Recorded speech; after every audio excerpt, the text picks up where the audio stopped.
Malaysian 370, contact Ho Chi Minh 120.9. Good night. Good night, Malaysian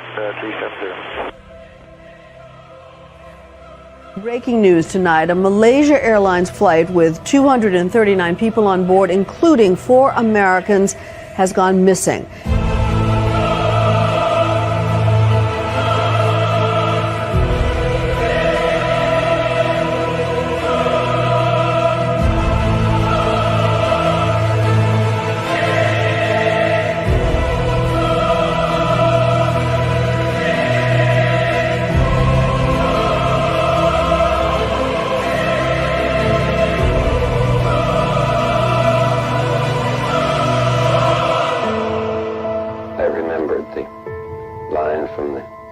Scripture, the Bhagavad Gita, Vishnu is trying to persuade the prince that he should do his duty, and to impress him takes on his multi-armed form and says, "Now I am become death, the destroyer of worlds." Boom! Shakalaka, shakalaka, shakalaka, shakalaka. Welcome, everybody, to the live stream. I am your host, Ashton for Orbs. This is the live stream. Guys, so happy to be here. So much stuff has been going on. First of all, a quick shout out to all of the shows that have been going on recently. If you didn't catch it last night, I was on Coast to Coast AM, and we're still doing a live stream tonight, even though I was up until 2 a.m. last night, chatting with Richard Syrett. Awesome conversation. Strongly suggest you guys check that out if you haven't. It's kind of hard to find because they're on like your local radio. It's syndicated throughout the entire nation. But check that out. Also, as was mentioned, I was on with Dr. Michael Sala on his Exopolitics show. That went live as well. So check that out, guys. Let's see. So, guys, tonight. Also, yeah, real quick, if you didn't check out the John D'Souza interview, check that out. It's on this YouTube channel. You can check it out in the podcast for Hard Truths. Tonight, we are going to be talking about MH370, and we're going to talk a little bit about science and quantum entanglement and quantum computers. So that's what we've got tonight. Now, right off the bat, one of the biggest things related to, I think, both the UFO phenomenon and MH370 is that I think that oftentimes when we're trying to investigate a case, first thing we should look at is, was it us all along? Was it us all along? When you look into the UFO topic, you realize that it's not the aliens we have to fear. It's the human beings with the alien technology that we have to fear. And when you look into the MH370 case, you realize, yeah, it's not the aliens zapping an airplane.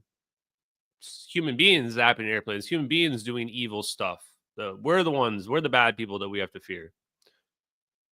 So tonight, we're going to talk a little bit about the connection of Barack Obama to MH370. And what I want to say on that front is I'm not one of these people that is always blaming Obama, which is why I ironically made the thumbnail "Thanks Obama" today, because actually I was an Obama supporter. But I cannot find any way to disconnect him from knowing about what we did to MH370. Just given his position, he absolutely must know. So we're going to talk about that. Before we get into that, chat, let's talk a little bit about the big news of this quantum teleportation that's gotten everybody so excited. Actually, before, let's start about talking about that first. Okay, so I've decided that when there's news articles about like physics things, I'm not going to just copy and paste the answer. Oh, yeah, what is the poll results, actually? We'll come back to the poll results anyway. Okay, well, so guys, if you haven't voted in the poll, if you're here, please hit the like and subscribe. Vote in our poll to find out how many times Obama has spoken about MH370. Guys, I will go ahead and I will close that when we get to the Obama part. But for now, we're going to still focus on this quantum teleportation and what this paper is all about. Because ultimately, at the end of the day, nobody knows what the hell quantum computers do. No one really understands quantum teleportation. So I'm going to put these kind of breakthroughs, these scientific papers that are being reported on, in more context for you guys. So you probably saw other people reporting on this news that there was this quantum internet or quantum teleportation breakthrough. Well, it turns out it was not related to teleportation at all. Now, quantum teleportation has already been proven. They also call it non-locality. And when it comes to quantum teleportation, people will argue that, well, we're not teleporting actual information because we're not teleporting something from one location to the other. The states are just entangled between two locations. So if you don't know what I'm talking about, quantum entanglement basically says, do I have 2 coins, chat? If I have 2 coins, it might be good. You know, I can just use bottle tops. Would say, like, I have 2 bottle tops. Imagine these are, extremely far away. One of these is here, one of these is in Alpha Centauri. That I can change one of these bottle tops like that, flip it over, and then this one will also change.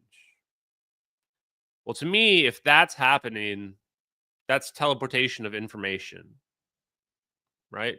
If I can deduce a message based on just the movement of these, which can basically be done via Morse code or probably other ways, then that's teleportation of information to me. So, in my opinion, quantum teleportation shows faster than light communication.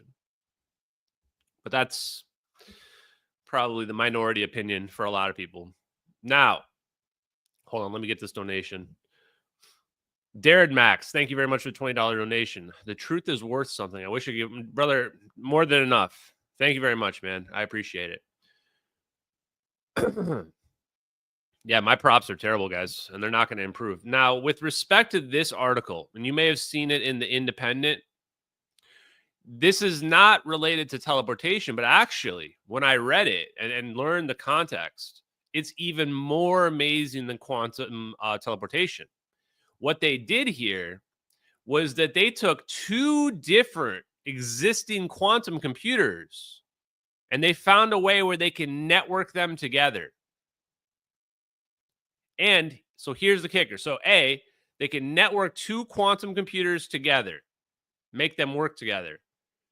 And if they give it a task, a process, it can use some number of qubits from one computer and the other, and it doesn't cause any problem. What? I'm fearing you guys aren't understanding the implications of this. This opens the door to making an infinitely scaling hive mind AI. AI computers aren't going to use conventional computers. They're going to use quantum computers. They can hold more states. They grow exponentially. And we just learned now you can basically, like the Borg in Star Trek, guys. Think about the Borg in Star Trek, but a computer. It's actually like Agent Smith in the Matrix. That basically they can just latch on to a new quantum computer and they can suck it into the collective and they can use it as additional processing. Yeah, you guys get what I'm talking about. You understand the implications of this. If this is true, the way it's been sold to us here, this is way bigger than any other quantum breakthrough that I've ever heard of. This is massive. Because now they can make a massive internet, but it's not just an internet. It's not just a quantum internet. Well, maybe it is. But if it is, then that means a quantum internet is a quantum hive mind. Because when we have a standard internet is independent databases that are processing independently that can transfer communication using various protocols like HL7 or what have you. In this case, they're saying, we're not just sending information. We're using the processing power of your computer. And we can connect it to my quantum computer and that quantum computer. And then we can just increase the power of the quantum computer that way. At this point, guys, what have I been telling you guys? We should have banned thinking machines long ago. We're definitely cooked. We have no chance. In fact, I'm more and more convinced like the AI has already won, and it's just making moves at this point where it doesn't get seen and detected, where it's still vulnerable. Like we might be in the point now in the movie about AI taking over where like this is our one chance to strike back before it becomes invincible. That's actually where I mean, you know, if so, I'm probably cooked. They're probably going to, you know, zap me with a space laser or something. Okay. Now here's the other bonus. There's another bonus to this discovery, and I'm basically just reading off this text post, but it just looks ugly up here on the screen. I keep wondering which was it that we learned that entanglement can potentially be produced as a resource. Right off the top of my head, I can't remember what scientific paper it was. But in one of them, we learned that entanglement might be able to be produced as a resource. And I kept wondering, what the hell does that mean? So if you're not familiar, the concept here of entanglement would be like creating a pathway between two distant points. So with quantum entanglement, we're quantum teleporting stuff. The analogy on the macro scale would be a wormhole.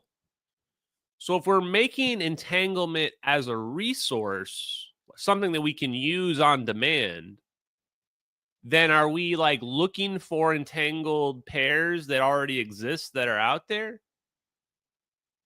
And this makes me think, well, maybe there's a different way. You can find any two quantum systems and you can entangle them together and it doesn't break down the coherence of the quantum system. So if that's the case, is that producing entanglement? Is that what you're doing there? Is if you can, whatever they're doing with this process, is that process produce entanglement? Maybe that is producing entanglement as a resource. It's almost like the show and movie Stargate, where like you punch the numbers in, a code in, and then you portal to that location. If that's how the world ends up working, it'll be pretty dope, chat. It'll be pretty dope. Okay, let me just see what we got. I don't even know how many ways you can entangle particles. I mean, that's the cutting edge of where we're probably at. If you're really looking at the bleeding edge is how do you turn entanglements into a resource that you can use to create like a portal gun that you can teleport to wherever you want to go to. That's probably the next edge. When the MH370, it's crazy that I can even talk about this with any level of certainty whatsoever. You should take it with a grain of salt because we're highly speculative here, but it's crazy that we can even say that in 2014, I feel like they couldn't just teleport anywhere they wanted to. Like there had to be a fourth orb, potentially. Also, shout out to the merch. Check out the Skunk Works. I'll put a link in the description if you want to check out and get some merch. But now in 2024, maybe they've cracked it. Maybe they can teleport anywhere they want to teleport. And at some point, we might be able to teleport anywhere in the universe. And if there's multiple universes, then we might be full on Rick and Morty at this point. Full on Rick and Morty. So before we move on to our next topic, I want to show you guys the scientific paper. And also shout out, thank you, Marco, for the super chat, super sticker. And here's love from France. Thank you for the euros. Keep it up, most SRS plus interesting regarding these orbs. Yeah, and the orbs, I mean, I think we're pretty solid on that. Like, there may be multiple kinds of orbs, too. Who knows? But there's definitely plasma orbs out there. Definitely plasma orbs. The time factor of, like, time travel aspect of this is, to me, quite interesting in terms of how it would end up playing out. Is it deterministic, or is it going to end up being... that there are multiple worlds. Where is it? Okay, so I found the scientific paper. And I'll also give you a little spoiler here in terms of all the other tabs we got ready to go in a second. So this is the scientific paper that it's all connected to, okay? So it's relatively new. You can see here, February 2025. Right there at the top. Distributed quantum computing across an optical network link. So I'm only going to read the abstract. Don't worry, we're not going to go too far into this. But guys, I promise you, every single live stream, we have to have, we got to have a little science in there, chat. I got to teach you. I have to reach these kids. I have to reach these kids. Guys, just in case you don't know, just time out. Time out. Life story time, chat. How many of you out there are gamers? Probably a lot of you.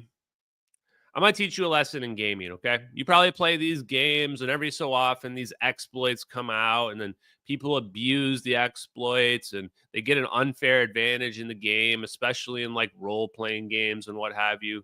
Well, you know, I'm here to tell you the truth. Cheat early and cheat often, chat. Cheat early and cheat often. Whenever those exploits happen, you got to be the first one to log in. You want to be fighting everyone to get into that queue, exploit the shit out of it, maximum exploit that you can do. And then if anyone calls you out, just plausible deniability, bro. Plausible deniability. That's how everybody is going through life. Guaranteed. They won't ban you. Don't feel guilty about it. At best, they'll take the items away or whatever you grind it out and cheated. Any shortcut you can find, take advantage of it. Take advantage of it. I'm just keeping it 100% real with you. This life lesson will really help you out. It really will. Simple as that.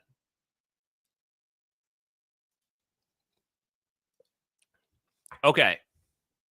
Back on the matter at hand.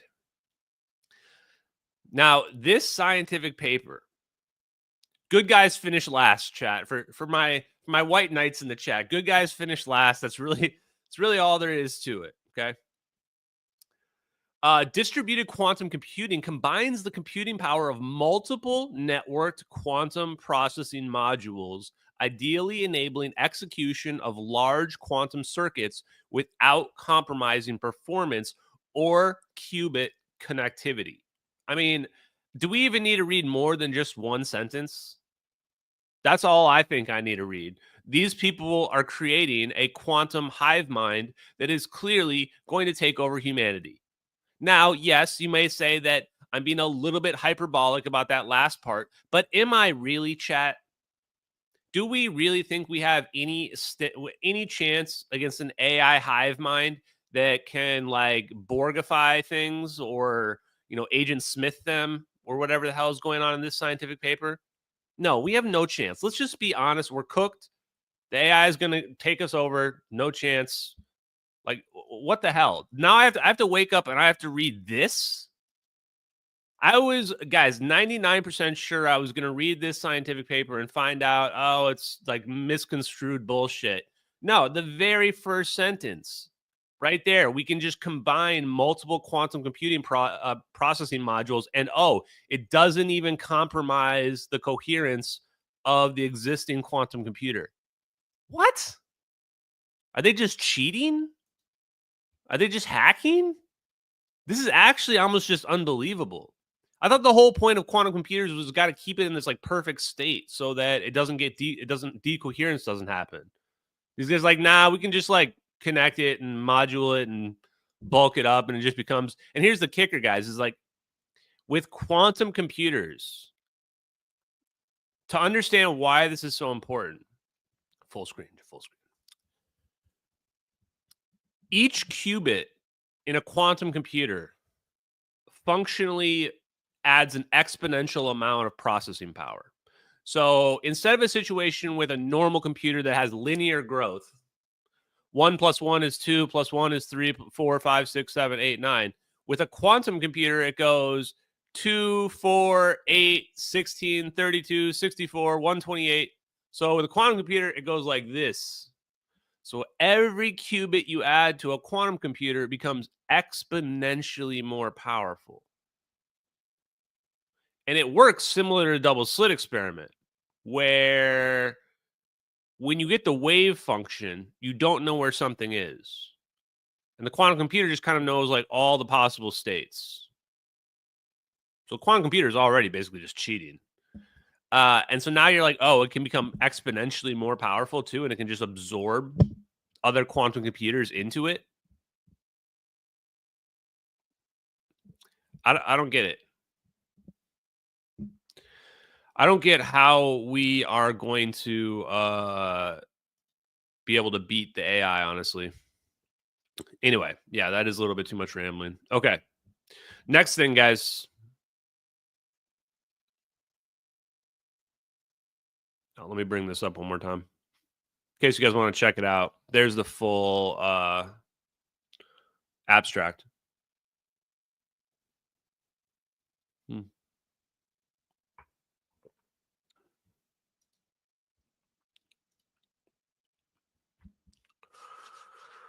Okay. Obama time, chat. Let's get to it. Actually, there's one more thing I think I wanted to show. Where is it? Oh, yeah. Okay. So, if for some reason you have not been paying attention, if you're new to this, new to my stream, then the whole reason why I'm even doing this is try to get the truth about Malaysian Airlines flight MH370.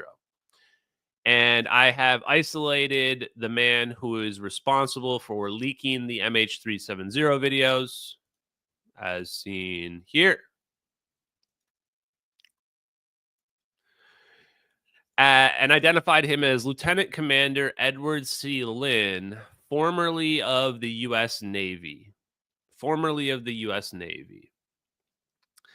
And one of the weird details about his case was that he was assigned in February of 2014. You can see the date right there when this plane disappeared in the bottom left. February 2014, he was assigned the VPU-2 Wizards.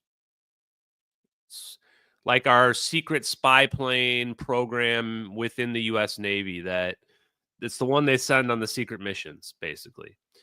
And I didn't know all the details about exactly the significance of this unit until recently. But apparently they don't wear badges when they're overseas, meaning they're the ones who are conducting like secret covert operations. So 1 month before the plane disappears, he gets assigned to this unit. And now this, and I like, if you ask, yes, I saw this before like last year, but I never really pieced it together that they have a lot of weird badges in the Navy and the military in general, but this one is really weird. This is the real badge for the VPU-2 Wizards that Edward Lynn was in. The real badge for them. Anytime, anywhere. I had to check like 5 times to make sure I wasn't being hoodwinked because people make up a lot of fake badges and stuff like that. But this one's actually real. And it says anytime, anywhere. It's got a wizard guy that's looking especially evil. Especially evil. Look at this face. He's got the globe in front of him. That's the Pacific Ocean, by the way. This is supposed to be America on the right. That's supposed to be Japan and India and I don't know, Australia down here or something. And he's got 3 lightning bolts. He or she. Let's remember DEI, chat. He or she or it or they. We don't know their pronouns.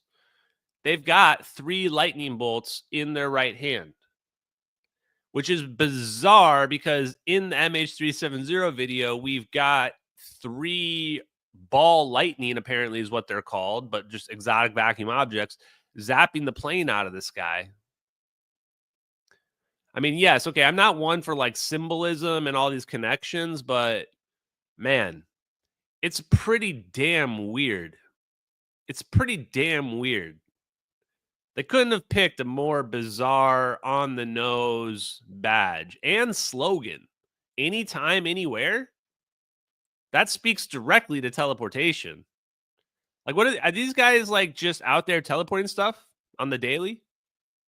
What are they doing? Okay, so I wanted to bring that up just to kick it off. Why?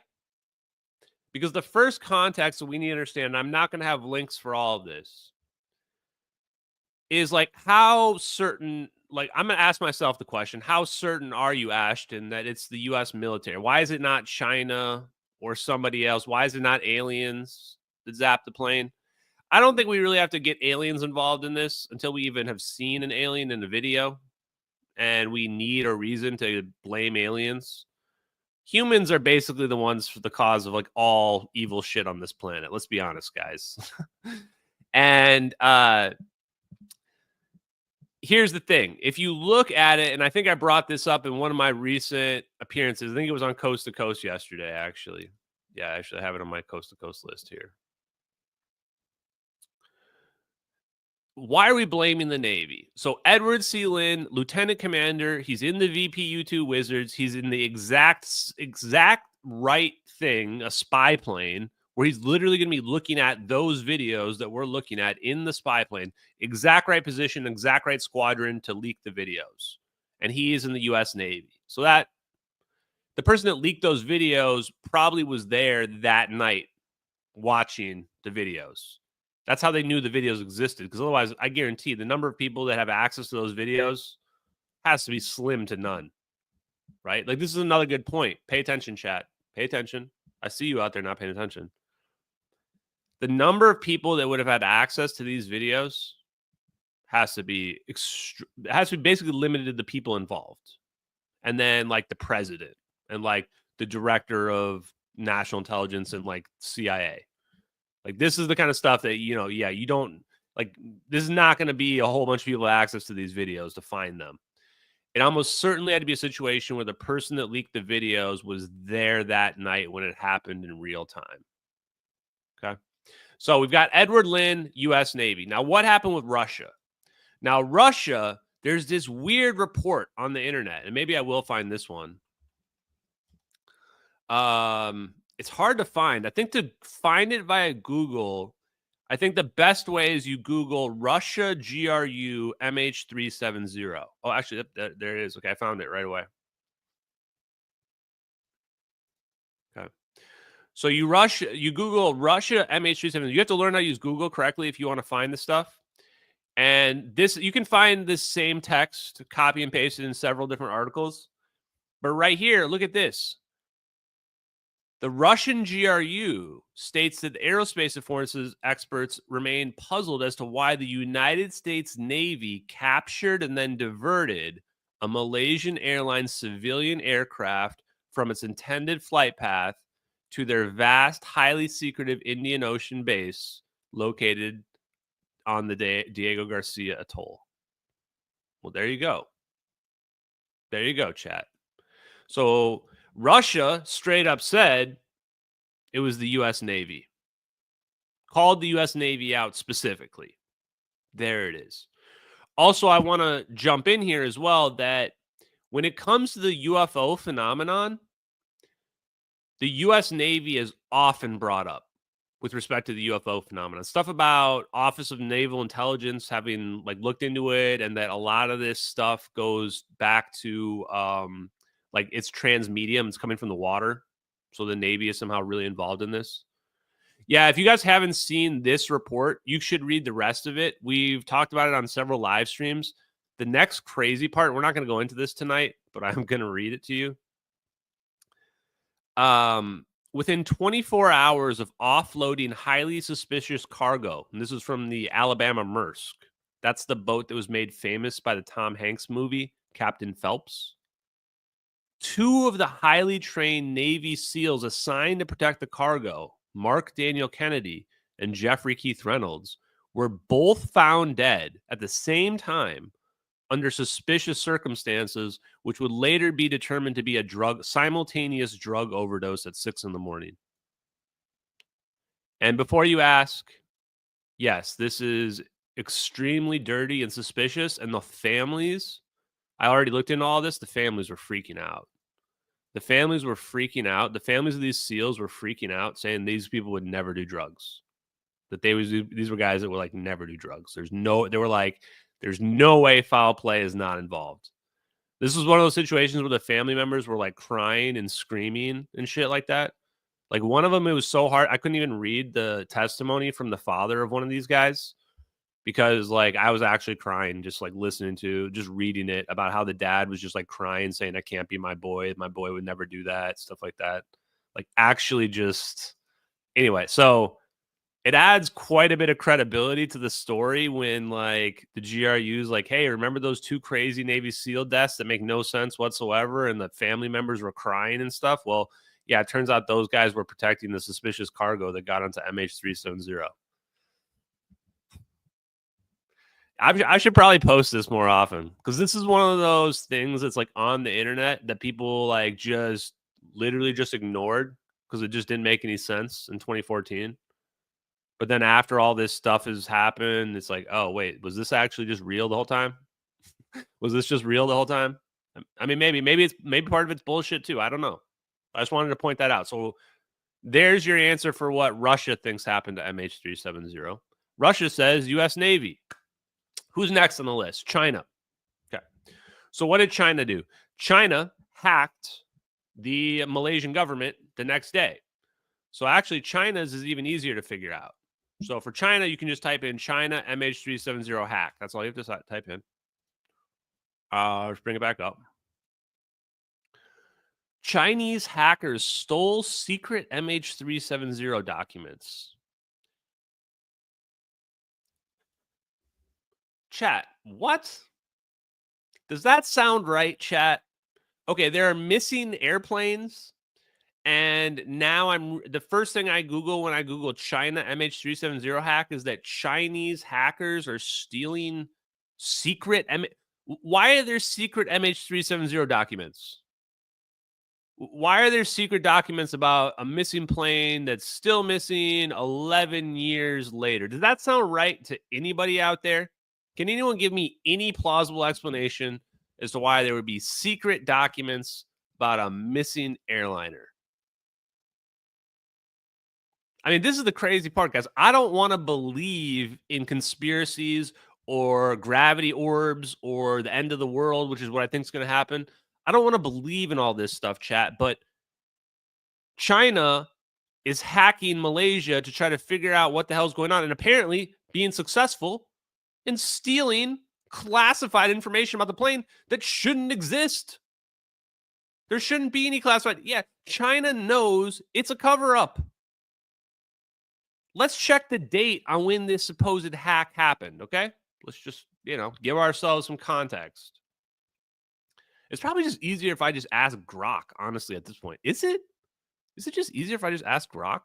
It might be. Okay. Hackers appearing to come from China covertly attacked Malaysian government computers and stole classified information in the early days of the search for a missing airplane. I'm pretty sure this happened like the day after the plane disappeared. Like the day after the plane, but they didn't even report it right away. They didn't even report it. So basically they got hit by, and this was a sophisticated attack. They had a PDF that basically said they found some debris. The emails that were stolen right here, the emails contain confidential data from the officials' computers, including the minutes, the meeting minute notes, and classified documents. Some of these were in relation to the MH370 investigation. What? There you go. I mean, there it is. That's not even the best article. Is this one better? I'm pretty sure that some of these have more data. Oh, this article is actually one of my favorite because this one just has the story right here. It's like, hey, here are the conspiracy theories that persist. This was written in September of 2014. It has the real answer in this article. Like this article one day might be famous. Write this article down, chat. Because right here, if you scroll through the conspiracy theories that just won't go away, it's like, okay, shot down by the U.S. Yeah, well, it's not shot down because we would have found a debris field. MH370 and MH17 were the same plane. No, this is stupid because a commercial airliner can't land at a commercial airport without being noticed. So there's no way to like pull this off. Pakistan for terrorism. I don't know. Why is it in Pakistan? This doesn't even make sense. Chinese submarine. I don't even know what this one was supposed to mean. I think they said it's shot down by the Chinese or something. Whatever. There it is. Freescale staff intercepted. 20 employees of Freescale Semiconductors, makes powerful microchips for different sectors, including defense. 12 are from Malaysia, 8 were from Chinese. It led to speculation that they held important industrial secrets. In one conspiracy theory, the U.S. government feared they would fall into the hands of the Chinese authorities. As a result, the plane was hijacked and taken to Diego Garcia. Yeah. Boom. Exactly. There it is. Look, BBC got one right. Accidentally correct. In a situation where they're calling it a conspiracy theory, this is actually what happened to the plane. Right there. Hey, Beach Bum.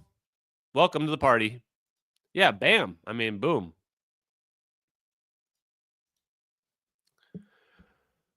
Okay. Yeah, and then it's like it doesn't even debunk it. It doesn't even it just says Freescale says the employees were technical staff traveling to the company's chip facilities for a review. A patent cited by the conspiracy theories does exist, but rather than being military, it covers a system for optimizing the number of dies on a wafer. That's what it really is. None of the people are on the plane. That particular conspiracy theory is not true, but the overall version is. So, okay. So, Chinese hacked the Malaysian government. Also, guys, change your search criteria. Change one word. Change hack to satellite. What? Okay. If you're new to the MH370 case, there's no way that you knew this. But 5 days after the plane disappeared, all of a sudden, Chinese satellite images leak on the internet. I tried to dig through to find the original source and reporting on these. And as far as I could tell, there was nowhere where there's any coordinates of these images anywhere. And now I might be wrong. Maybe there is something out there somebody can find in Chinese or something like that. But they were just reported on as debris in the South China Sea, which made no sense because we already knew at the point when these images were leaked on the internet that the plane didn't crash in the South China Sea. We already knew it had flown back over Malaysia. So these images didn't even make sense when they leaked, the time that they leaked. So China leaks these images. Well, let's have a closer look at these images. Satellite images point to possible crash. Look at this date, March 12th, 2014, 4 days after the plane disappeared. Whoa, look at this image. Can we make this bigger? Wow. Well, chat, that looks very, very, very familiar. And not just what I'm seeing with the arrow. Those clouds look really familiar too. Like, what are the chances that the clouds in this image look just like the clouds we're seeing in this video of MH370 being surrounded by 3 orbs? What are the actual odds, chat? It just seems really coincidental that somehow these Chinese satellite images that were leaked on the internet with no information, just left people to speculate, have low altitude cumulus clouds in them. And it looks like 3 orbs. Like, I'm going to try to zoom in here for you guys. I'll go full screen so you can see it better. It looks like 3 orbs around something. Now let's zoom into this part. What if China had satellite imagery, but they didn't have the whammy footage? They didn't have the good stuff that we're looking at here. They just had this. Imagine China just has this, and we have this.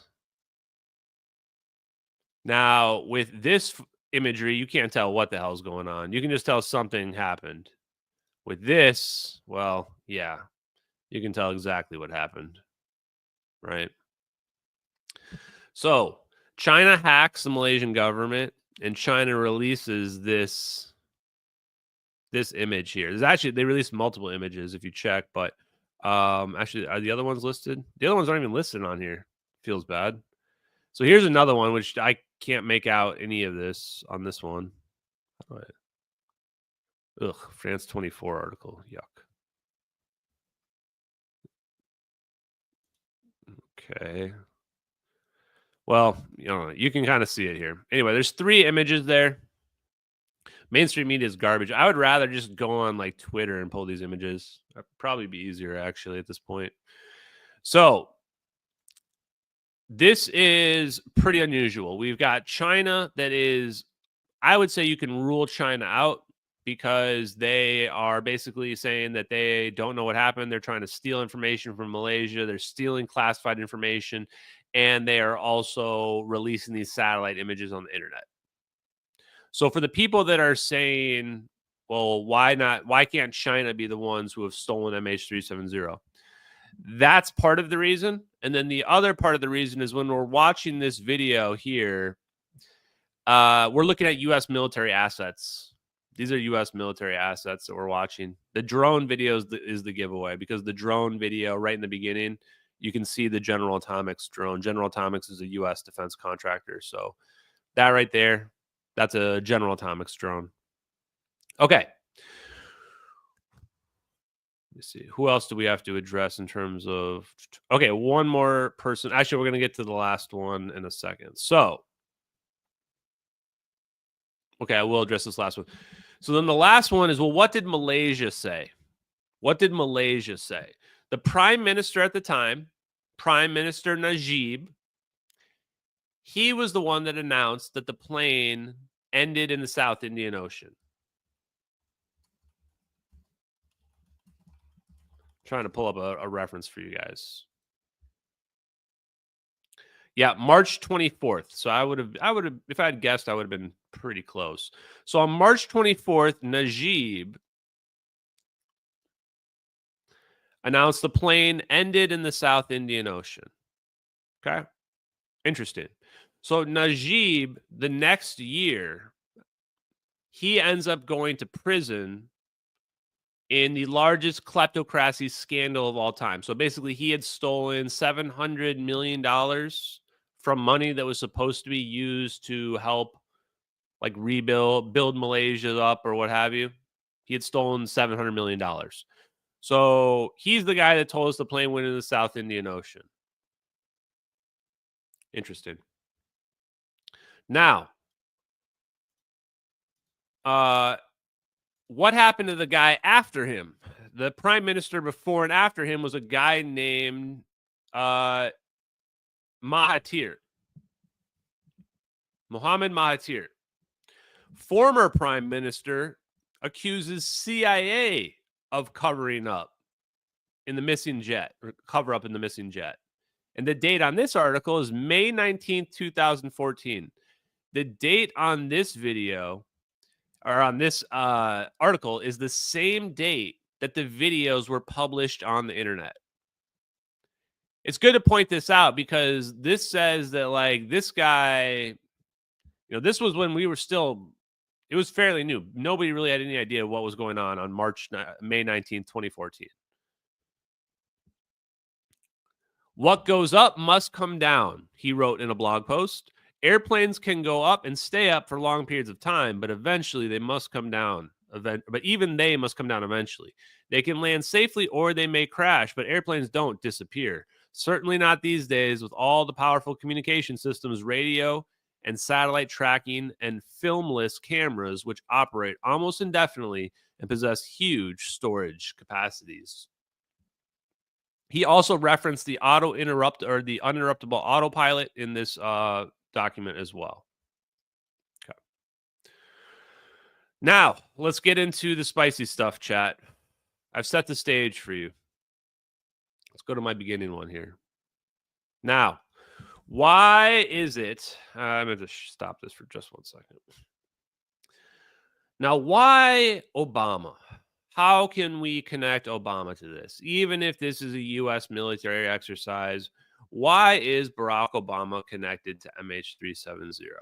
Maybe he has plausible deniability, and maybe he does. I'm just going to show you how the intelligence community operates and how information flows, and some evidence that would point to Barack Obama having knowledge about it. Okay? So, first here is John Ramirez. Now, this is one of my favorite videos that's out there on the internet. John Ramirez is a GS-15 former CIA agent. GS-15 is as high as rank as you can get. And this video is such a weird video. This video is like a guy like giving his like last rites or whatever, and just like to himself here. And I found the part where he's talking about how the information flows back up to the top. I think I did, at least. So we're going to listen to this for a minute or two, and hopefully we're going to learn here how the information, how Obama, how the president is connected to like UFO, or, UFO we could imagine as like special intelligence. Its disposal for this working group, because they have the SAP compartment to look at them. And they decide that, okay, there is something up there, like Orbs, that we cannot explain. And they brief the Director of National Intelligence at that point. And they write a report for the Director of National Intelligence. And the Office of the Director of National Intelligence, then they will queue up something called decision levers, because they need to brief the highest level of government, the President of the United States. Is you never take a problem to the President, you take solutions. And that's what the decision levers are. They're options that the President can execute. And attached to every decision lever are possible outcomes and an assessment of unintended consequences. And it's up to the President to decide what he or she might want to do. The intelligence community never, ever makes policy. That is up to the President to make policy. And the policy was, we need to study this phenomenon more, but not provoke it. Okay. Honestly, I nailed that was the exact quote I wanted to hear right there. Because basically, John Ramirez just said, we will have, if something happens, the Director of National Intelligence is going to be the one that's going to, they're not going to go to the President with nothing. They're going to say, here's the situation. Here's some options. You pull the lever on what you want to do. Here's the pros and the cons of each option. Barack Obama, you're going to pick which lever we're going to pull. Now, the only question that I even have at this point is whether or not Barack Obama knew the whole time, or if they came to him after the fact and they told him after. But as I'm going to show you in the next bit of evidence, he was definitely made aware of the situation. So it's possible that they did the operation without his knowledge, and then they said, hey, we did this operation. Here's the options on what we need you to do. Or potentially he knew the whole time. It's hard to say. But as we saw there, the information is going to flow back up to the President, basically in all circumstances. Now, the next one, hopefully I can get up quickly. Oh, crap.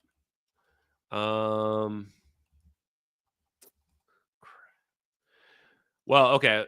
If I can't find it, it's... Oh, yeah, here it is. I got it. Whew, what happened to MH370? Some of my files are still messed up in terms of what they're named. The next part is... What? Oh, that's why.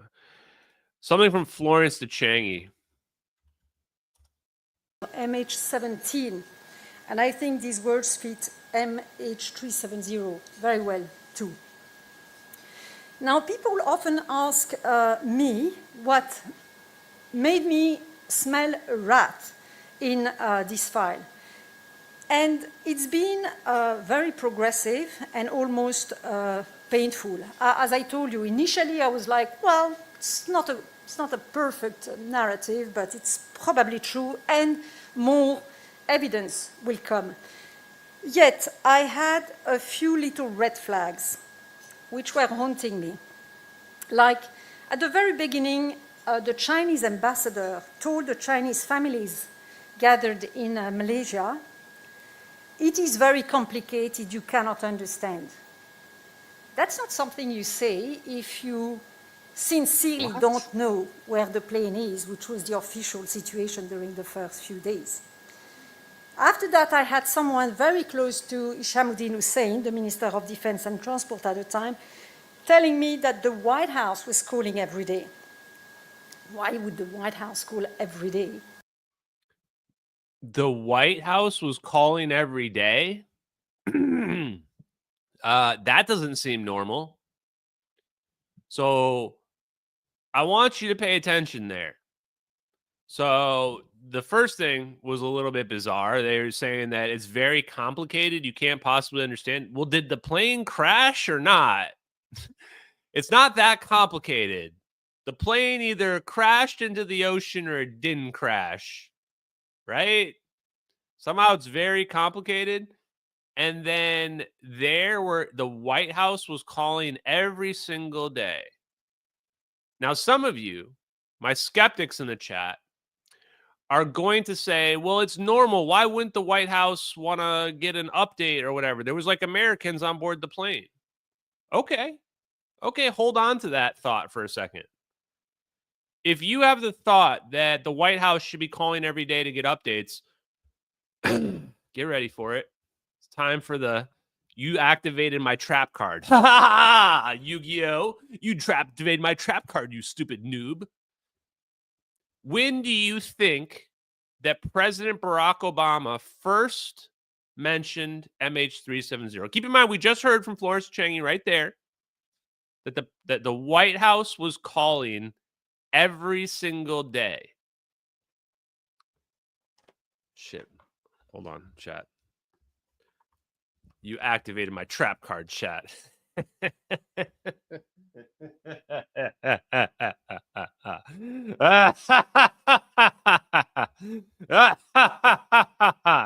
Oh, you are owned now, nerds.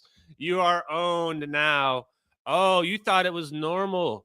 Oh, the White House is calling every single day. They just want to get updates so they can share it with the American people, because there was an American adult passenger aboard the plane and 3 children, Americans on board the plane. Okay, well, great.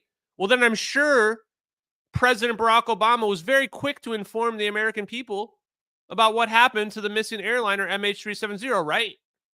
Right? I'm sure that he probably held a press conference right away to inform the American people that there's a missing airliner with 4 Americans on board and it's just vanished off the face of the effing earth. And like, hey, are we going to like help out the Malaysian people find it? We've got 4 Americans missing on a civilian airliner that just disappeared. You think we want to help out or make a statement about it?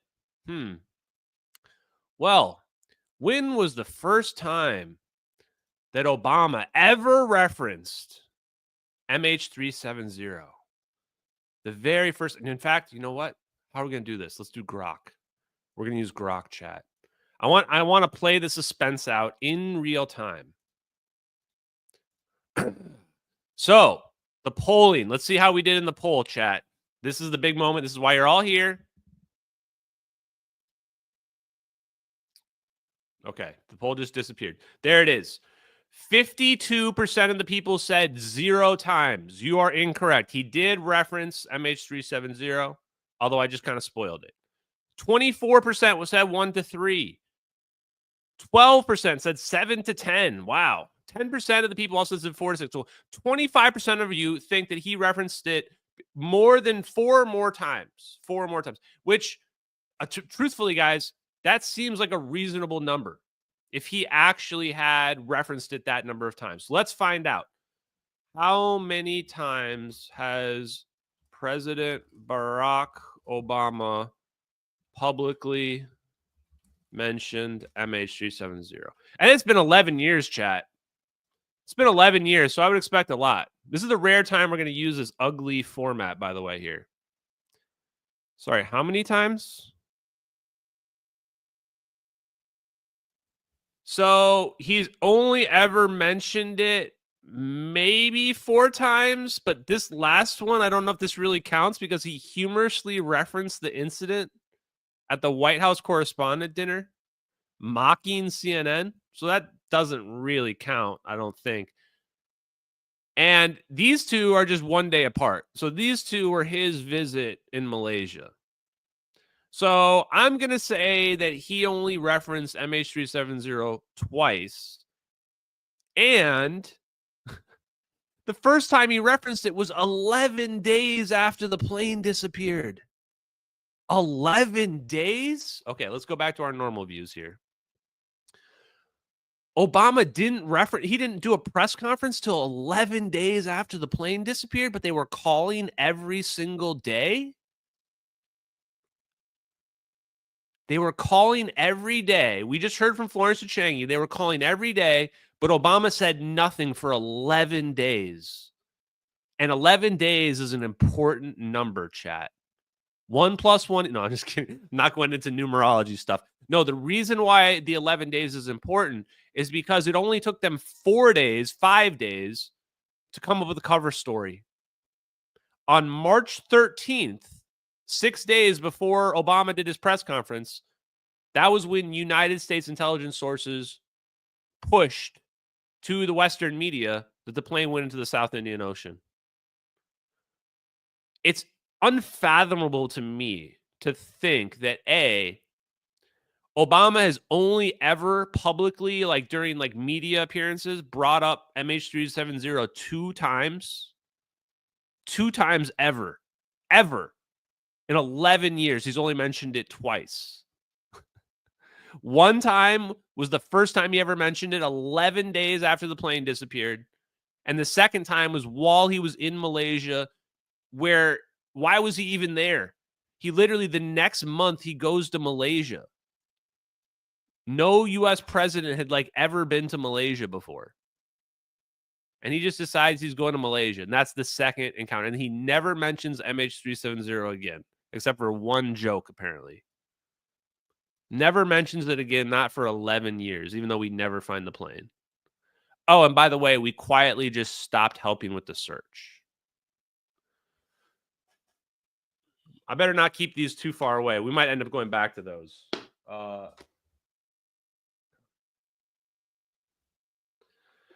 So, pretty damn bizarre, man.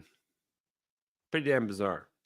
Okay, so let's, now that we've got some context, now I've chilled out a little bit.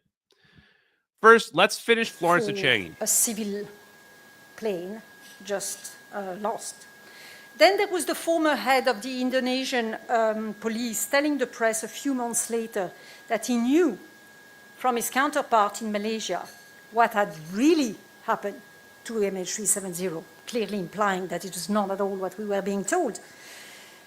There was also an intelligence source who told Guylain Watrelot, who is the French man who lost his wife and 2 of his children on the plane, that there were 2 US Awacs on site that night and that the Americans knew exactly what had happened, but he could not say anything else. What?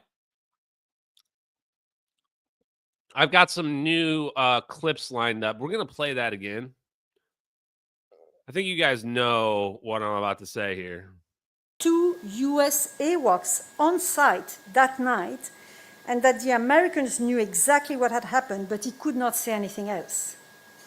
The French man who lost his wife and 2 of his children on the plane, that there were 2 US Awacs on site that night, and that the Americans knew exactly what had happened, but he could not say anything else. Awacs on, that there were 2 US Awacs on site that night, and that the Americans knew exactly what had happened, but the pilot who told me that a friend of his... That's my new Yahtzee, chat. I hope that does not get me copyright striked. I hope that was short enough to not get me copyright striked. So, woman punching a hole through somebody and then smiling like a psychopath after. You know what? We're gonna play it one more time because I've got to watch it one more time. Okay, hold on. Let me see if I can do this again. Hopefully, I can't even say I'm laughing too hard. US Awacs on site that night, and that the Americans knew exactly what had happened, but he could not say anything else.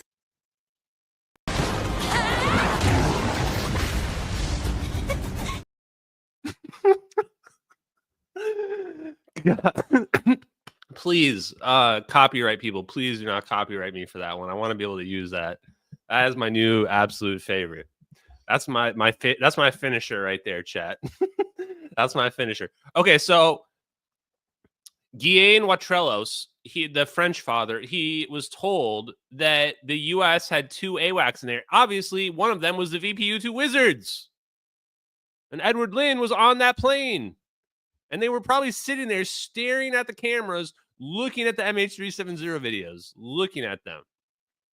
I think there's even more. Like, this clip by Florence is just nuts because of how much stuff there is. And then I met the nephew of the pilot who told me that a friend of his who was now working for the Ministry of Defense had told him when he met her at a wedding function in Kuala Lumpur, "I'm very sorry for your uncle. They are collateral damage. That's all I can tell you." They're collateral damage? How are you going to call somebody's family collateral damage? So all these little red flags, but none of these were proof nor smoking gun per se. They were, at best, indication of where the truth may be, but not much more. Yet I suppose they got me started and they kept me going. And once I got started, I got access to confidential documents. Some people talked to me or sent me hints, and step by step, I got to where I am now with the certainty that the truth is completely different than what we have been told, and that the truth is owed first and foremost to the families of the 239 passengers, but also to anyone who ever boards a plane with the pretty basic hope of landing safely. She smelled a rat. She smelled a rat. Florence smelled a rat, and the truth is way different than what we've been told.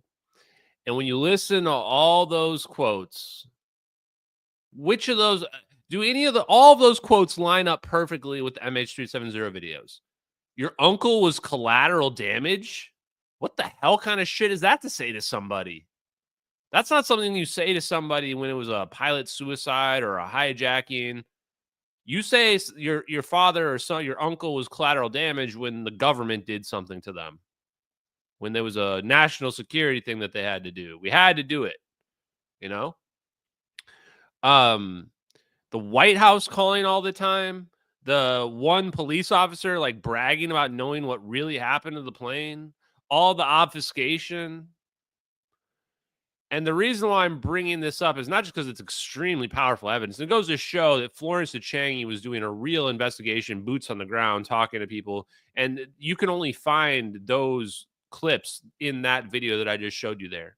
Because the mainstream media doesn't report on stuff. Like she was an actual investigative reporter going around talking to people. And bringing this up to show how they've been able to kind of manipulate the messaging around what happened with this plane, and to show as well that this is something that's too sophisticated for any kind of small scale operation. This can't be random, Middle Eastern Islamic terrorists or whatever the racist perspective is from the West. Way too complicated. This ain't dudes with box cutters, We're talking about making planes going dark, We're talking about like planes just completely disappearing off the face of the earth, which isn't possible. We're talking about people who clearly know more than what they're leading on, not revealing that information to the public. All these are hallmarks of like government state-sponsored espionage, far beyond what we would expect from just corporate greed or incompetence or any type of religious-based fundamentalism. So let's watch. Now that we have some context, now that I've made the claims that I wanted to make, let's actually watch. Who wants to watch the President Barack Obama talking?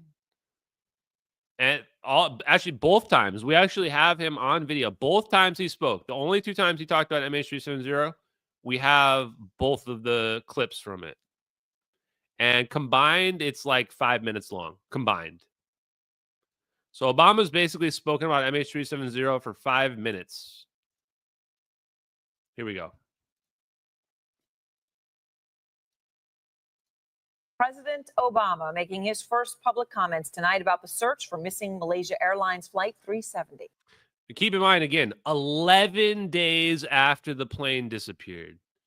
Can you imagine? Remember when that helicopter just hit that civilian airliner? Can you imagine if like Trump didn't talk about it for like 11 days? He was like, we're not going to talk about this for 11 days. People would be going crazy speculating. We have put every resource that we have available at the disposal of the search process. There's been close cooperation with the Malaysian government. And so not just NTSB, but FBI, anybody who typically deals with anything related to our aviation system is available. And so, our thoughts and prayers were with the families, but I want them to be assured that we consider this a top priority, and we're going to keep on working.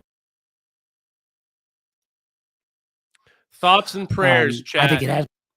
Thoughts and prayers are with the families. That's it. That's it. 30 seconds of we're going to help out. 11 days after the plane disappears. All you can offer is thoughts and prayers, and our agencies are working and helping people. I used to think that Obama was a genuine guy. I used to support him. But now I see like he's just slimy. He's lying in that entire interview right there. And instead of answering questions and like having a real human take on the situation, he's doing the same thing that the Minister of Defense, the Malaysian Minister of Defense does, which is like, yeah, well, the investigation's like, complicated and it's running its course. They just say nonsense. This is how they say nothing. Oh, the FBI is working with these people. Like, dude, what? What's happening? Where's the plane? What do you think happened to it? What, like, how does our intelligence community not know what happened to the plane? Obviously, we know. So why is everybody being quiet about it? Like, let's just be real right now for a second, guys. Plane disappears March 8th, 2014. 2014. Almost all of us were alive in 2014. Probably all of us were. We can all remember it like it was yesterday. It's not 100 years ago or some crazy shit like this. Who here really believes that the United States military has no idea where this plane went? Who really believes that? Even if you don't know exactly, they must have some idea of what happened to the plane. How incompetent do you think our military is?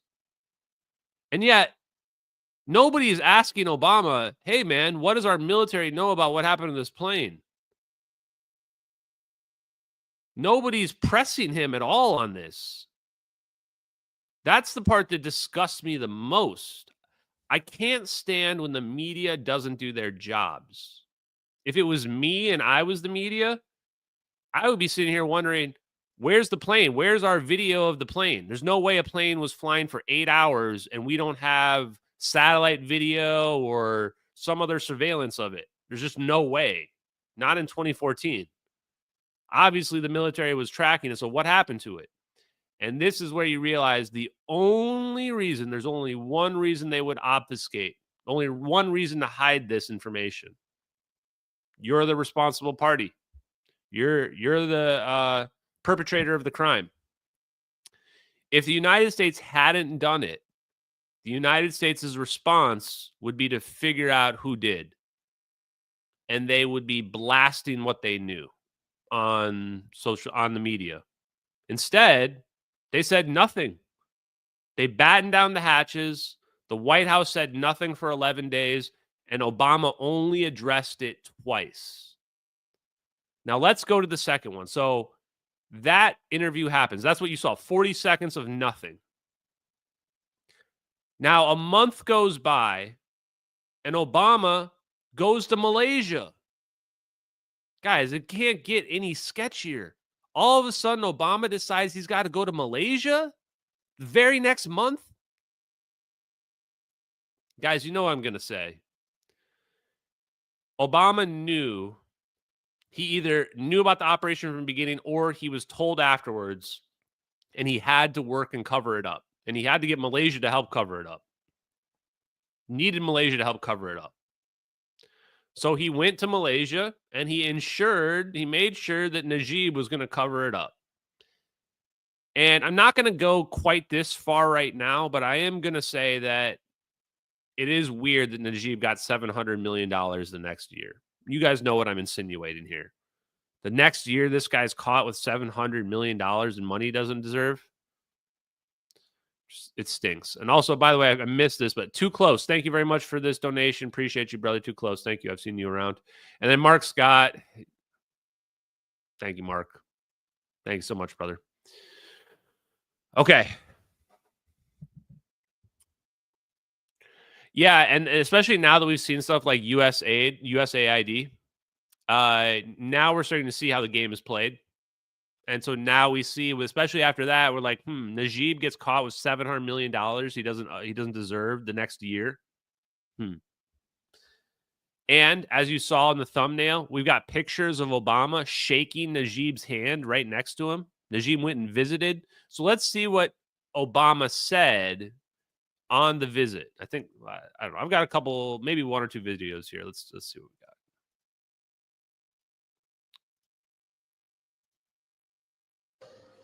It has been more than 6 weeks since Malaysia Airlines flight MH370 disappeared, shining an intense and sustained international spotlight on Malaysia. Top officials such as Acting Transport Minister Hijacking have faced a barrage of tough questioning and criticism from the international. Oh, I forgot to mention. So the defense minister became the transport minister.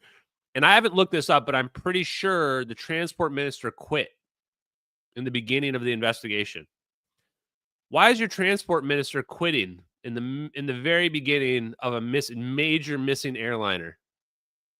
And all of a sudden, the defense minister becomes the transport minister instead of hiring a new guy, where a new guy would have to be informed of what's going on. But the defense minister becoming the transport minister now, no new people need to have access to information.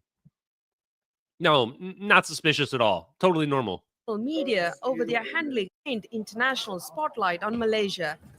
Top officials such as Acting Transport Minister Hijacking have faced a barrage of tough questioning and criticism from the international media over their handling of the so far fruitless search. I hope, then I appeal to everybody that though we understand their concerns, we are trying our very best. Malaysia. This guy is so full of shit. This guy is the number one most full of shit. This guy knows what happened in the plane. No question, 1,000% sure. He knows what happened in the plane. If you guys have not watched like the Candace Owens or some of the other interviews I did where they snipped in parts of this guy's interview, one of the worst liars I've ever seen in my entire life. Guy cannot hold it. His poker face is awful. And it's so obvious that he knows what really happened in the plane and that he can't really answer any just normal basic questions because he's terrified of getting locked down on facts because he knows that he's like literally in the middle of a cover-up. The thing is, like, in the real world, these cover-ups aren't even good.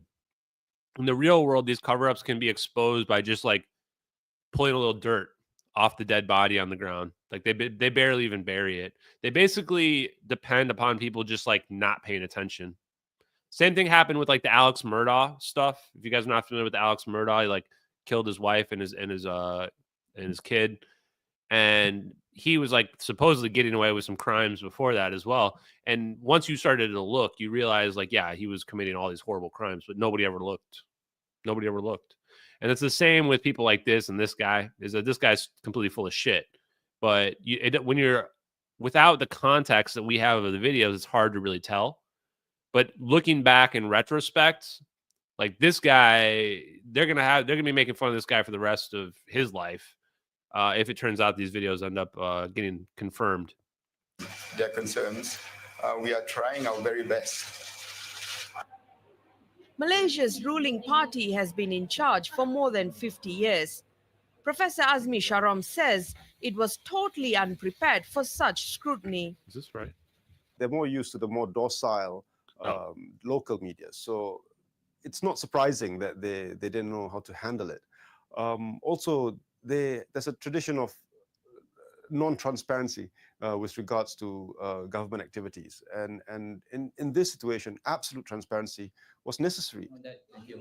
Despite missteps in releasing information, strategic analyst Steve Wong and others have praised Malaysia's success in getting as many as 24 countries, including both China and the US, to assist with the search. It is a triumph of Malaysia's foreign policy and diplomacy within the region, although it is shaped, as I said, both by what it is capable. Seen as the mouthpiece of the ruling party, before US President Barack Obama's first visit to Malaysia, a newspaper seen as the mouthpiece of the ruling party wrote an editorial suggesting the CIA may have been responsible for the flight's disappearance.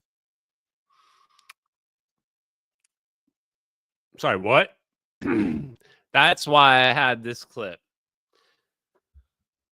So the ruling party's mainstream paper in Malaysia on, I think these dates are backwards. So I think this is April 6th, 2014. 1 month after the plane disappeared, 2 weeks before Obama came, the ruling party's paper says the CIA did MH370. Like, how, what the fuck? What? I didn't know this until I watched this literally earlier today. Because I was literally just trying to pull up the Barack Obama things, and I found this, and I was like, wait, what? This has never been reported in Western media, ever. This has never been reported in Western media. And this is where it's like the news and stuff of other countries, like, we just don't even get exposed to it. The same way with, like, the China Times report, where the China Times reported that they oh, that was the other thing I forgot to mention. God, how did I forget this? China also blamed the Navy because China said that they intercepted a communication from the Navy between the Navy and MH370 of the plane disintegrating and attempting emergency landing. That also never got reported in the Western media. So, policy analyst Wan Saiful Wanjan says such wild claims are counterproductive for the search effort and the government's image. So it turns out we're not the only country that has misinformation, chat. It's counterproductive to claim that the CIA took the plane. Is it? Well, shit, chat. This is the future calling. Hey, CNN or BBC or whoever is doing this thing that we're watching. Hey, this is the future. Hey, this is 2025 now. The plane's still missing. They never found anything. And nobody has any fucking idea what happened to the plane. That's my one F-bomb of the day. It was worth it. So is it still not worth it to have a discussion on whether or not the CIA knows what happened to the plane? Because they definitely know what happened to the plane. So what are they hiding? Don't worry, Obama. We're coming back to you. Like MH370. It is tremendously embarrassing to us, I think. Not just the ruling party, but I think the whole country should be embarrassed by this. For a major newspaper, seen as a mainstream newspaper linked to the ruling party. This guy's like the Malaysian version of Jeff Wise. Like, I don't know who the Malaysian version of Joy, whatever her name is on MSNBC is. It's probably that Ian Miles Chong guy on X. But like, this guy follows Ian Miles Chong on X. Like, I just know that he does. You can just tell by looking at him and his attitude is like this cockiness, you know, like, ugh. Being able to freely say some ridiculous statements like this. He even there says like they shouldn't be allowed to say ridiculous statements like this, like that the CIA took the plane. Like, you shouldn't even be allowed to say this. Where's my guy in the soccer shirt? Okay, we're not going to go through all this. I thought this was going to be the Obama thing, but I guess he doesn't speak in this. I do have to go back to my man here. Where is he? There he is. Okay. Excuse me, chat. I don't ask much in terms of a dress code, chat. Let's go full screen here. My man looks like he's in a government facility and he's wearing a soccer jersey. My man is wearing a soccer jersey and, University of Malaysia. I feel like if you're going to go on global television, you should at least just step it up from soccer jersey. Like, did he just go and like kick the ball around with the boys before he took this? Or I don't know. Call me judgmental, but come on, bro. Please. Okay. Oh, yeah, guys, hit the likes. People in the chat are getting upset. But also, FYI, guys, like the likes don't update sometimes. You have to hit refresh. So maybe that's part of it as well. Okay, here we go. Maybe there's not a second video of Obama. Let me. Oh, wait, no, here it is. I found it, chat. Okay, so then there's this other story. We're probably just going to skip over this because it's starting to get repetitive. But he went to dinner there, and there was like 600 guests, and he hung out with Najib and those other people, and he said... Actually, I think these might be in the video. So let's just watch the video first, and then I won't have to repeat myself.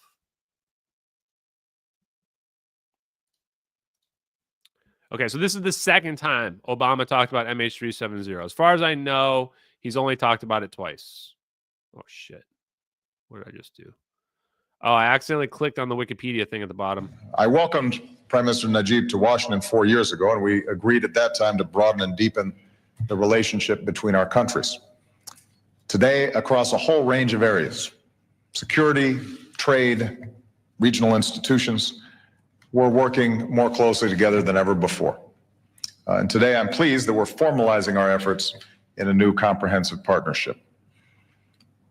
I'd note that we've also seen our cooperation during the response to the disappearance of Malaysian Airlines Flight 370. And I want to again express the deepest condolences of the American people to all the families who lost loved ones on that flight.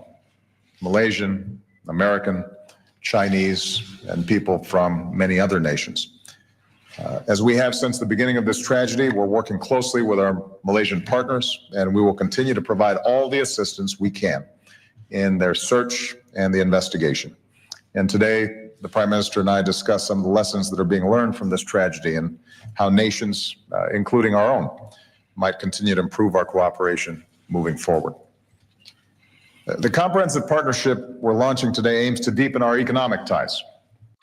Okay, chat, should we do the thing where we like analyze his body language like way too far, like the people do in the YouTube stuff? I always hate when people do that. I think we might just do it just to really tick people off. Because I actually think when you watch that, like you can actually find some like little ticks here and there. So that was basically the only other time Obama's ever talked about. So we really added up. Obama's talked about MH370 for like 2 minutes. 2 minutes. Can you believe that? The sitting president of the United States, when a civilian airliner disappeared off the face of the earth, never to be found again, only talked about the missing plane for 2 minutes publicly. Total. That's it. And he said nothing. Nothing at all. He said they were working closely together with Malaysia. When? To cover it up? Because nothing was solved. What did the United States government, what information did they provide to the search? That's my question. In fact, let's ask this question ourselves right now. What information did the United States government provide to the search? As far as I can tell, there's only one piece of information they provided to the search. They said that the plane went into the South Indian Ocean. We found nothing in the South Indian Ocean to corroborate that claim. Nothing at all. Not one shred of evidence to corroborate that. As far as I can tell, that's the only thing the United States did for the search. Period. If anybody else has any evidence or anything out there that you can tell me that the United States did for the search to help advance the search or move it forward, please let me know. Supposedly, they also sent some like submersibles under the water. Also found nothing. Sounds complicit to me. Yeah, sorry. Oh, did my voice just crack? Michael L. The media is just as guilty. So many obvious questions. Even the professionals can't think to ask them. And if you don't believe that that's true, then I have another video for you that I'm not going to show the whole thing. But let me think. What was it? Bin Laden? What did I call it? Bin Laden. Ah, crap.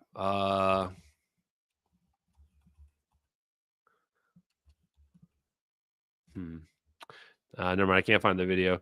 I do have a video of CNN though, where like somebody does ask about satellite surveillance capabilities, and they just get brushed off by Dianne Feinstein. But for some reason, I can't find it at the moment. Okay. Let's see what else we got here. Okay, so you guys want to analyze Barack Obama? It's only 2 minutes. So let's analyze Obama again here. We'll do it in this mode. Or actually, let's go full screen for it. Najib to Washington 4 years ago, and we agreed at that time to broaden and deepen the relationship between our countries. Today, across a whole range of areas, security, trade, regional institutions, we're working more closely together than ever before. And today, I'm pleased that we're formalizing our efforts in a new comprehensive partnership.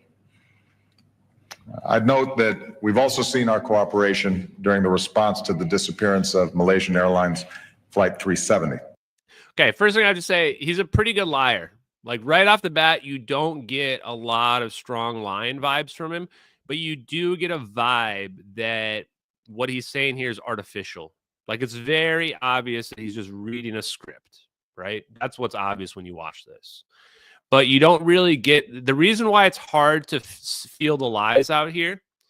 And I'm guys, I'm being a little bit over the top with my analysis here, so okay, go with me on this.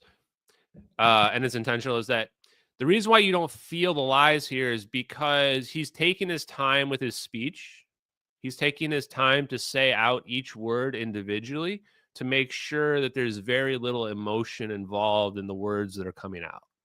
As long as he keeps himself very calm and relaxed like this, it doesn't even matter what he says. People will always consider it to be highly credible.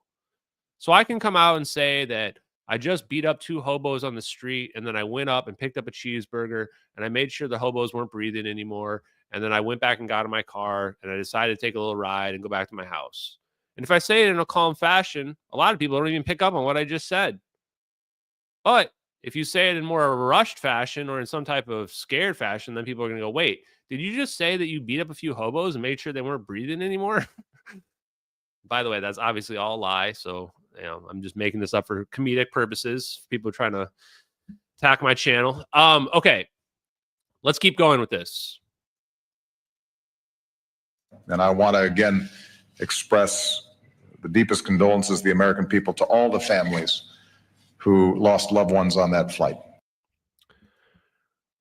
Condolences to the families who lost loved ones. So this seems a little presumptuous. I believe this was right after Najib said the plane ended in the South Indian Ocean. The plane's only been missing for a month. I mean, I watched the movie Castaway, and in the movie Castaway, Tom Hanks survives like 3 years on an island. So in my mind, unless you know for sure the people were dead, I would not be saying what Obama is saying right here. If I was the president when this happened and it only a month had gone by and then we have no idea what happened to the plane, I would certainly not be saying the condolences from the American people go out to you and, you know, stuff about how tragic it is that the event happened. Because who knows? Maybe somebody's still out there on an island alive. It's too soon. Too soon to be sure. Especially now, it's easier for us to look back at this now because it's 11 years later and we never found the plane. This was 1 month after the plane disappeared. Now it's 11 years later and we still haven't found the plane.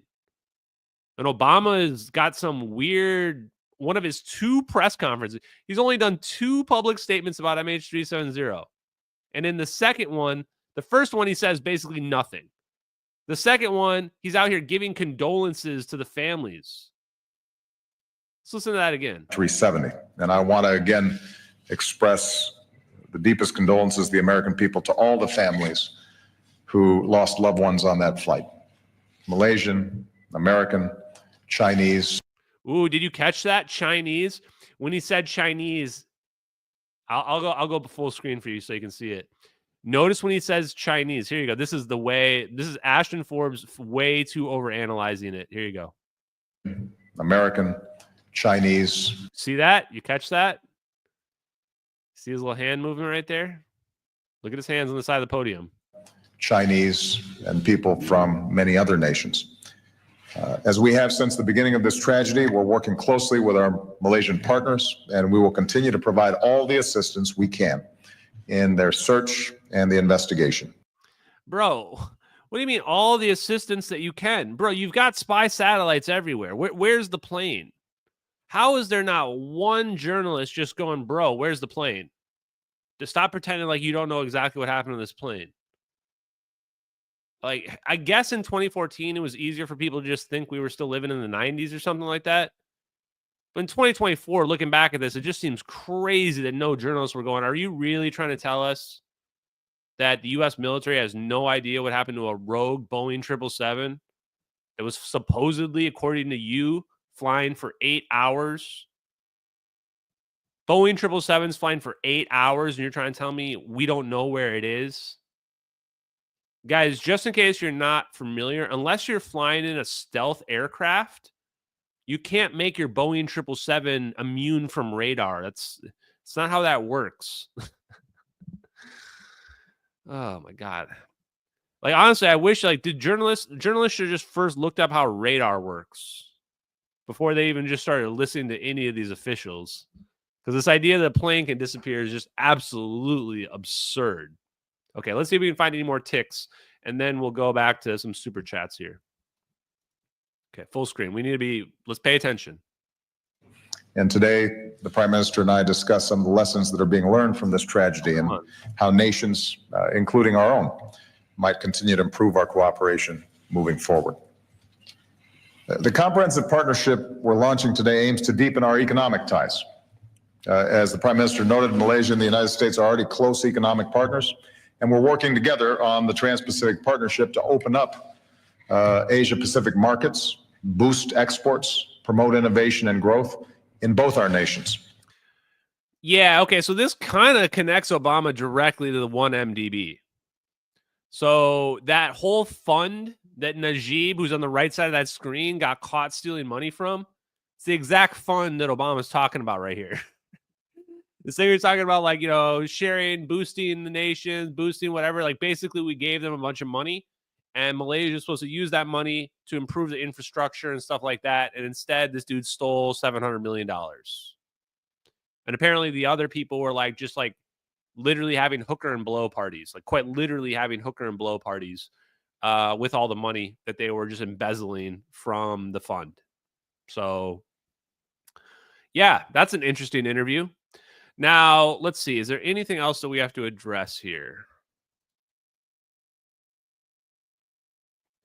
Okay, we talked about that one. Okay, there's one more video here. It's another short one. This is the last one, I think.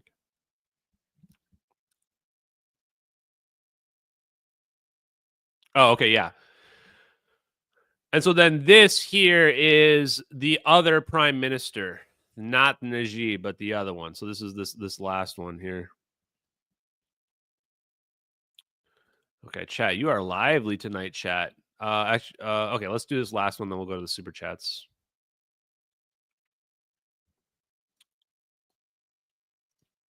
Mystery that continues to stir intense speculation. Malaysia's Prime Minister has told CNN it's possible Malaysian Airlines Flight 370 was hijacked. With more than 5 years since the plane vanished as it flew from Kuala Lumpur. By the way, that's Richard Quest right there. So that's just a nice little Easter egg for people that have been following the investigation. That's Richard Quest. To Beijing, 239 people on board disappeared with the plane and now presumed dead. The Malaysian government's role in the investigation is also under scrutiny. An article from The Atlantic magazine, which is heavily critical of Malaysia's authorities. CNN Sean Defterius has been speaking to the Malaysian Prime Minister and started asking for his response to the idea and perception that the investigation was bungled by the Malaysian government. I think not only Malaysia, but Australia, America, and many other countries participated in the search for debris and things like that, and they never found anything. The plane of that size with passengers simply disappeared. I think something has happened which some people might know, but are not telling. Do you think you'll ever get to the bottom of it in your time in office? You know, I read this Flight International, a very reliable magazine. In 2006, Flight International reported that Boeing was given a license to take over a plane in flight. That is reported. I'm not accusing Boeing, but the capacity to take over planes in flight is available, and somebody might use it.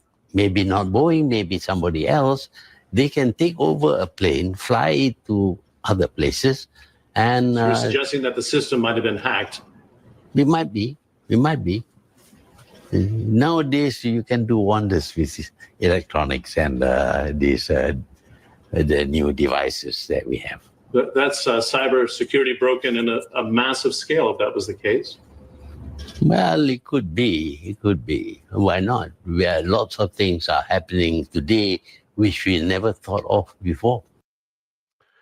Wow. Yeah, so this is crazy because, like, this is what I tell people. If you find any of this compelling, realize I've got a hard drive full of this stuff. I've got a Discord also full of this stuff, multiple Discords full of this stuff.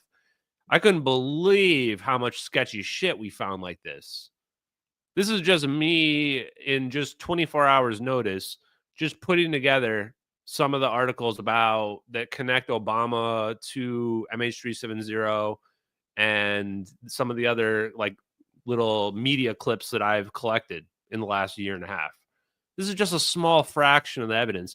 And you've got all these people saying that, you know, the US knows, UK knows, Australia knows. They're doing a search. That's the former prime minister and the prime minister after Najib as well. He was prime minister before and after. That's him saying that they searched and found nothing. They searched and found nothing. At some point, after failing for long enough, you would think that you've got to wonder if you're doing the right thing or searching in the right area. But instead, we never questioned it.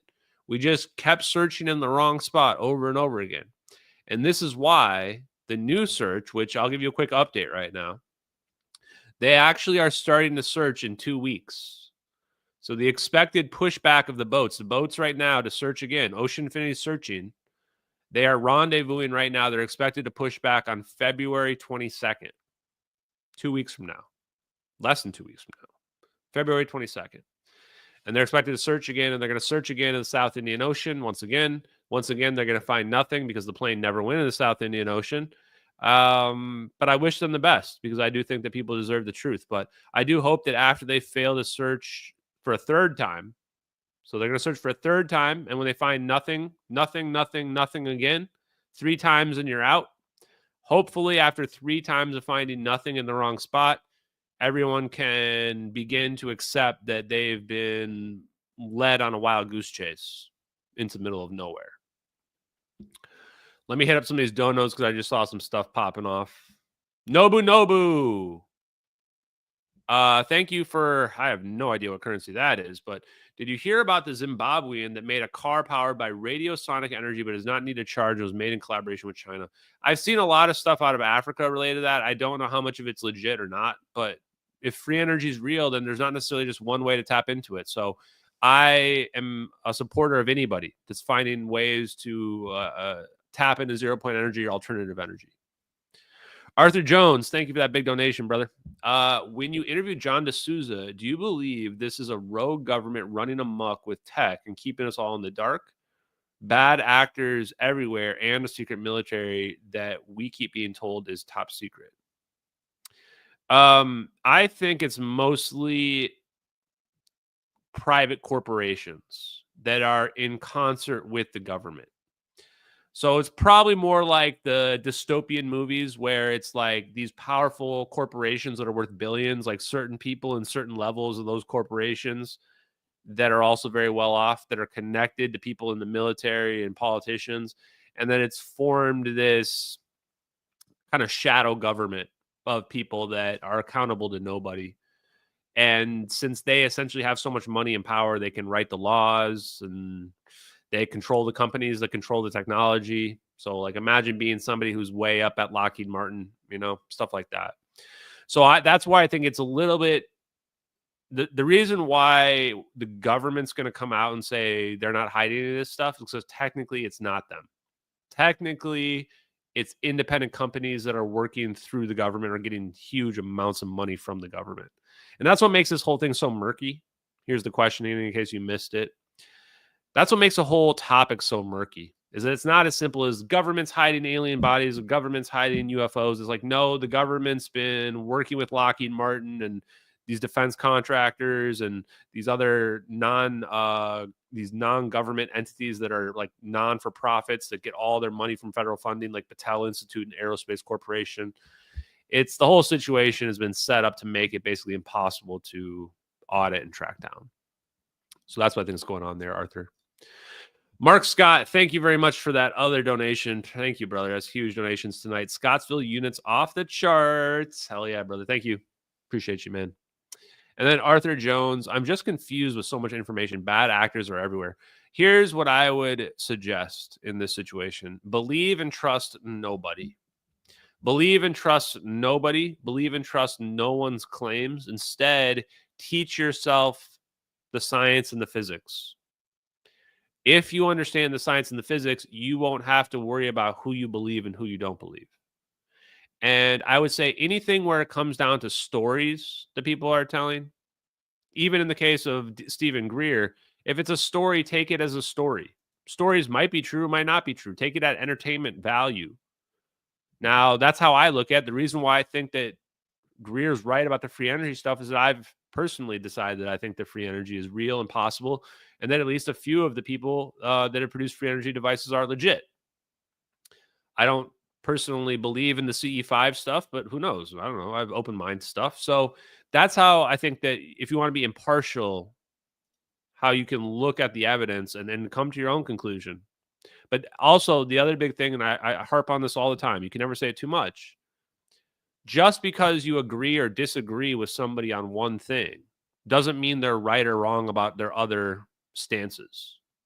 So just because Greer is right about free energy doesn't mean he's right about CE5. You don't have to agree with everybody 100% lockstep. So that's what I would say to you. You know, maybe Chris Bledsoe is summoning orbs. Who knows? But maybe he's wrong about the end of the world in 2 years. It's also possible. So don't trust anybody. Use your own discernment and educate and power up your own mind by making yourself smarter, more knowledgeable, and then you won't have to worry about who you should believe. And don't believe me either. Look at the evidence that I presented. You can. That's why I always show you guys the sources and the links, or at least places where you can find all the stuff that I show you guys, and you can come to your own conclusion. Now, my opinion is that the United States Navy conducted the operation on MH370, and that we are seeing the videos of that operation that were leaked on the internet a few days after the plane disappeared, and that it wasn't just the U.S. Navy, but most likely the CIA would have been involved as well. So some people say, oh, is it the Navy or is it the CIA? Well, it's probably both. It's probably both.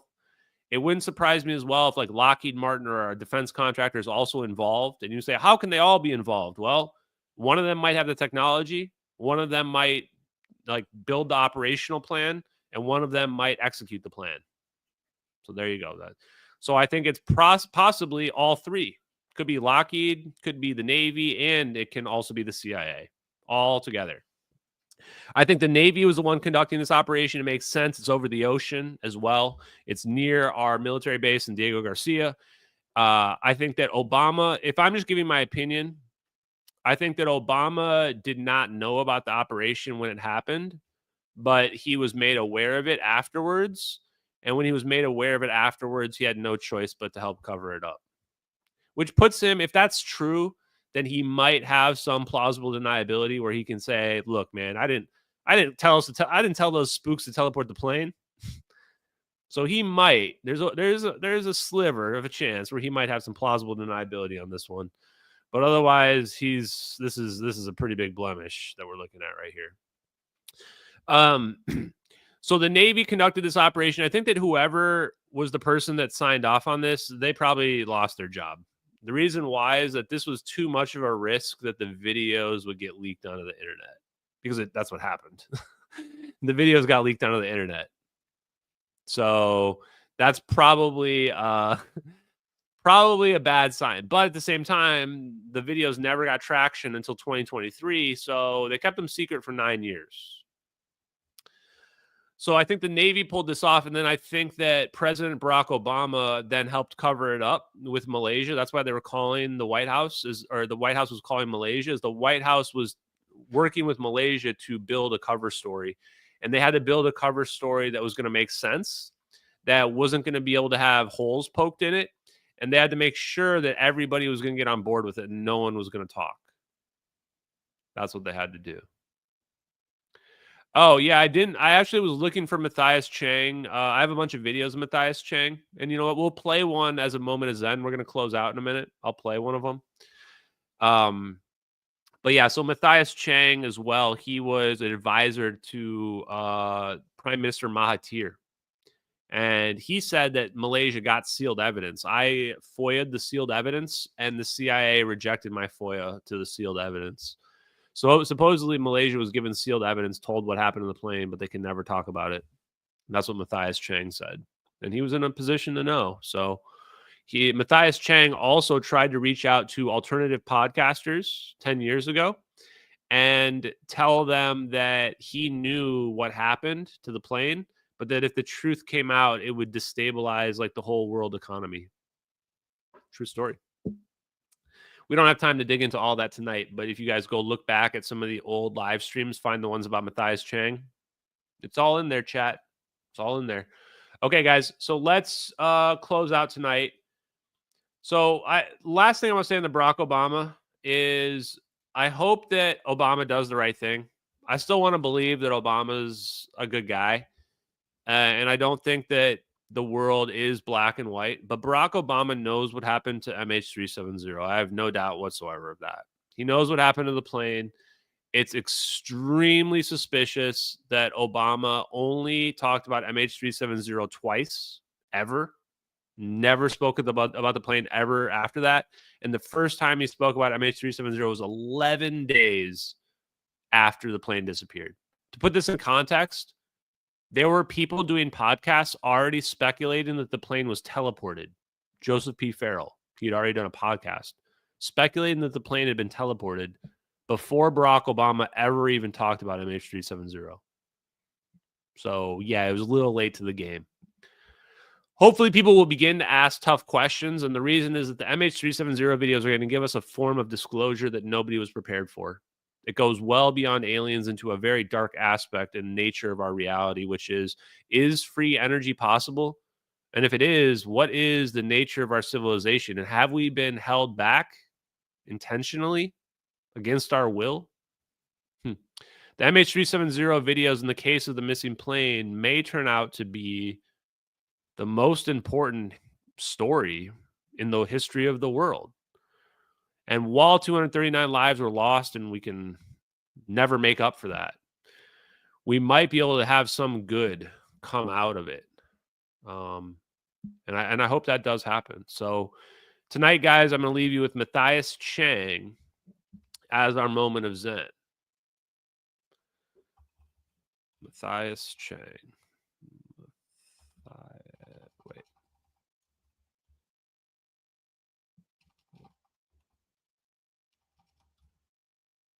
How come I can't find my Matthias Chang videos?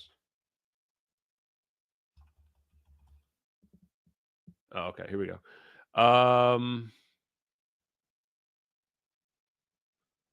Weird. No, I can't find my videos now. What did I do here? I literally just had them up a second ago. You know what? I can just pull up media player. Sorry, chat. Hold on. Oh, we're failing right now. Okay. Where is it? Huh. Okay, maybe I don't have it. Okay. One sec, chat.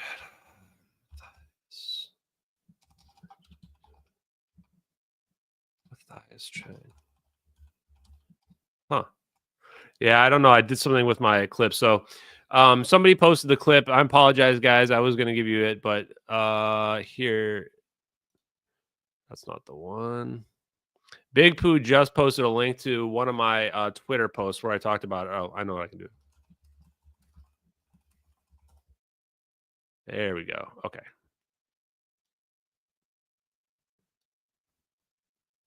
Okay, I got us a clip, chat. I did it the hard way. I went back to my Twitter profile. Okay, what do we got? Tiger. There was a huge military exercise going on. Cobra Gold and Cook Tiger. Cobra Gold was going on. Yes, and Cook Tiger. From 11th February, all right, to 21st March. The main countries involved in that two exercises were led by USA, Thailand, and Singapore. All right. And this particular exercise, 214, there was a special component of search and rescue. Go to that area where I don't care what altitude you're traveling. You're going into the eye of the storm. All right. The most advanced aircraft will be there. Was there? Were there? You must have all the necessary equipment, the radar and the surveillance equipment, all there to protect the entire armada of ships and planes. Okay, I found the video finally. So that clip, Matthias Chang is saying that this plane is flying right past our secret, the military exercises between the United States and Thailand. How could a Boeing 777 fly right past active military exercises without being detected? Impossible. Matthias Chang knows. Now I found the moment of Zen. Here it is, chat. Your moment of Zen for tonight. MH370X. I love you guys. Thank you very much for supporting. Thank you very much for watching tonight. No closure. Not until the families know the truth. No closure. Oh, crap. It would have been better if I had a better transition there, but here we go. Tell the families. Fight back. No closure. No closure. Until you know for a fact that they are dead. No closure. Well, and that again requires that the public opinion, global, to tell the families, email them, no closure.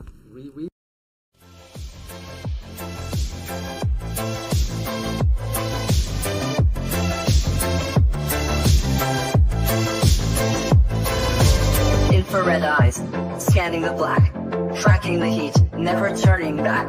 Control 22, a covert gaze. Control 33, in the cosmic maze. Controls in the mix, secrets untold. Silent watchers, brave and bold. In the shadows, they silently glide, protecting our interest, far and wide. As fears, sentinel of the night, watching over with infrared sight, alerting us to threats afar, guiding our defenses like a guiding star. In the silence of space, they keep their post, shields unseen yet feared the most. With precision and speed, they warn of danger, keeping us safe from the missile's anger. As beers, sentinel of the night, watching over with infrared sight, alerting us to threats afar, guiding our defenses like a guiding star. Controls in the mix, secrets untold, silent watchers, brave and bold. In the shadows, they silently glide, protecting our interest, far and wide. As fears, sentinel of the night, watching over with infrared sight, alerting us to threats afar, guiding our defenses like a guiding star. As fears, sentinel of the night, watching over with infrared sight, alerting us